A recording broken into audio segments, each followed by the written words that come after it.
Found a DDF file in a software distribution package? This is a build script for Microsoft's cabinet file compression system. I'm Evan Brooks, Certified Support Engineer, and I'll explain what these Diamond Directive Files do and how they work. Be sure to stick around for the end. I'll introduce the single most powerful DDF inspection tool that can address this entire problem, along with virtually every other file type you encounter. DDF files are Diamond Directive Files, containing build instructions for the Microsoft MakeCab cabinet file compression utility. They define which source files to include in cab cabinet archives along with compression settings, cabinet splitting rules, and destination directory configurations used in Windows software packaging and distribution. Microsoft DDF files use a plain text format with directive commands and variable assignments controlling the MakeCab compilation process.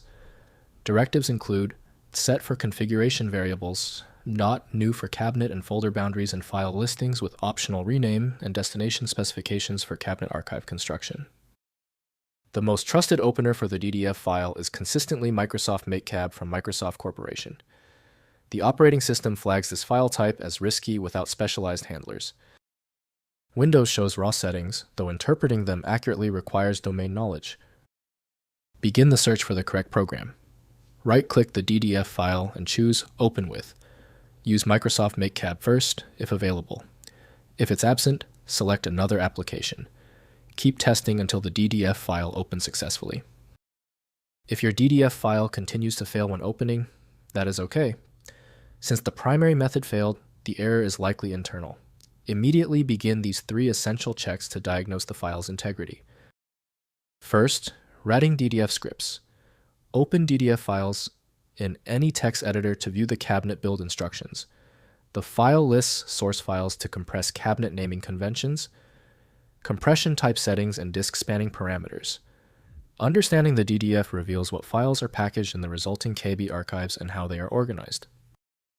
Next, building KB files. Run MakeCab from a Windows command prompt with MakeCab ffilename.ddf to compile the directive file and generate the specified KB archives. MakeCab processes the instructions, compresses the listed files, and produces the cabinet files defined in the DDF script. Check the output for any missing file or path errors. Finally, extracting KB archives. After building cab files with MakeCab, extract their contents using the expand command or by opening them in Windows Explorer, which treats cab files as compressed folders. Right-click a cab file and select Extract to decompress the contents. 7-Zip also opens KB archives for browsing and extraction. If compatibility checks failed, it is likely because the file extension name is shared by different developers for unrelated formats, causing your PC to use the wrong reading language. To help resolve this, you might consider a tool with autonomous file reading capability that is designed to look past the extension name and inspect the internal data structure directly. Since we tried everything on the format, it's time for the professional fix. FileMagick is your best bet for files that are unreadable by Windows or standard open source programs. You can find it at filemagick.com. Confirm your success in the comments, hit subscribe so you don't miss any of my upcoming technical guides.